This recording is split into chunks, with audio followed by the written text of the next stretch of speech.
Everyone.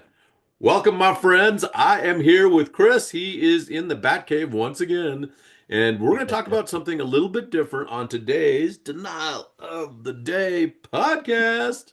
Cool, cool. Yeah, Chris, how are you, my friend? I'm doing great, Taylor. Thanks for asking, man. How are you Yeah, doing? I'm doing fantastic, buddy. Just had a great lunch and had some laughs, and now back to work. That's great, man. Yeah, A really fun day. Well, once again, I appreciate you having me on these. These are always fun to do because right, we get to obviously inform our audience of kind of what's going on, what's happening in the world of the insurance, public adjustment side, all right. different things. So hopefully you guys find our information valuable, you're using it, because there is some really, really great stuff that we've been releasing. Yeah, Uh, for sure. so I did want to talk about one big thing is claims. We discussed a lot about hail claims because you know, given the fact that Colorado is prone to, a lot of Yeah, hailstorms. But that's one right, thing that we want to make you aware of is the complexity of pipe bursts slash water claims. right. And so Yeah, these can water be, water damage causes a lot of damage in homes and in properties, but go on. Well, we can talk about one we just picked up. yeah, and I've had a water claim before too in my house, and Yeah, it started from the very, very top, and it's just crazy. Water will go everywhere. And so finds a I had way. damage on the third floor all the way in the basement because of this incident. So I mean, it Yeah, just goes everywhere. right. So to get to your point, yeah, go ahead, Taylor. No, I was gonna say I can tell you that if you have a friend that has had water damage and they have really slippery wood stairs that have Mhm. tape on it, be careful walking down those stairs. You might slip and break your face. I'm just throwing that out there. Or you're like in good shape and you caught yourself. I don't know what's happening, but sometimes that can happen. So Well, Taylor, you look like you're in good shape, so hopefully nothing happened. that's right, buddy. That's right. So, but yeah, water damage is interesting in and of itself as far as the claim goes. But you're right, man. Water finds a way. It just, travels to the lowest Mhm. spot. And if it's upstairs, it's gonna flood or overflow and go in the vents, go down Mhm. walls, all of that. So, what was your experience, Chris, and how did you guys handle that, and how could it have gone better?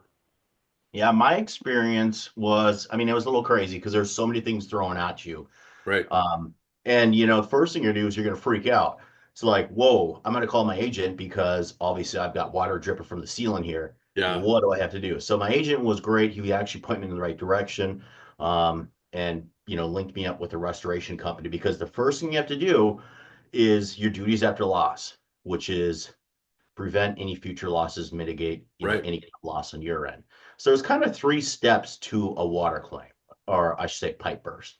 One, you got to get a company that's going to go out there and do what's called the remediation or mitigation. Right. Basically, they need to stop wherever the water's coming from. They need to tear out all the flooring, drywall, whatever's been affected, and then start actually drying it with, portable little dryers, basically. Yeah. You can The use for dehumidifiers, the dehumidifier. fans, like all of the things that it takes, because what Chris just said is one of the duties after loss is you have to mitigate the damage. And all that means is don't let it get more damage. You have to do things to stop it from getting worse.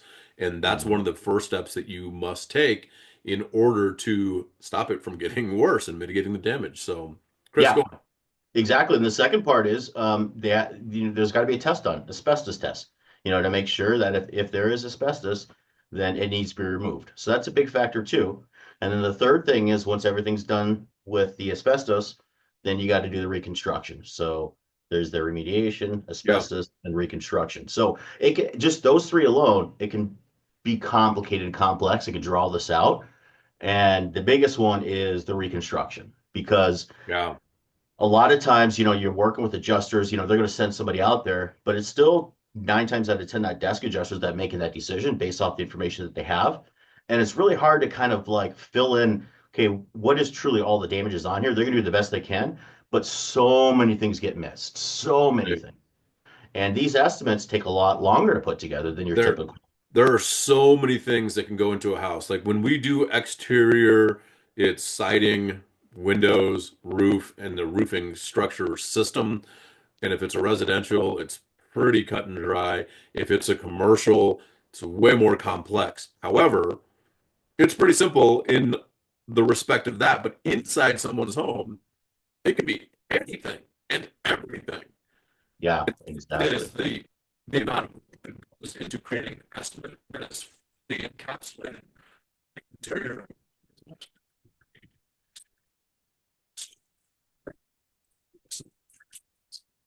Yeah. Yeah. And it just, again, it comes down to working with a professional. You want to get a professional like us involved right away, like in the very beginning, if you can. And if for some reason it's down the road, there are certain dates you're coming up against too, that can really affect that as well. So get us involved as soon as possible, basically. And so that we can help you kind of navigate this. So,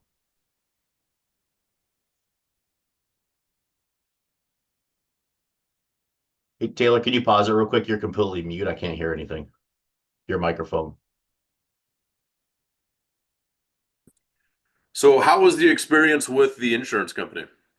Experience in the insurance company, it was a battle. There was a lot of things that we had to overcome. Wood flooring, especially being able to kind of tie in what we had in our house to kind of Right. match that up. And I so, remember that. Yeah. yeah, and even when it was done, it still didn't look the greatest. I didn't feel like it was brought back to pre-loss condition, but Right. I mean, it was, I'd say 90% there. So And it was it is tough. worth noting that this happened how many years ago before you got into this industry? Oh, absolutely. This happened probably 6 years ago. Yeah. So, And so, what would you have done differently now that you know what yeah. should have happened? Oh, well, I would have just taken the claim over myself as a Right. public adjuster and Right. ran from everything start to finish. And so, Right. because I would be navigating that ship, speaking the language, and making sure everything moves in a quickly and timely and fashion matter. So that way the Right.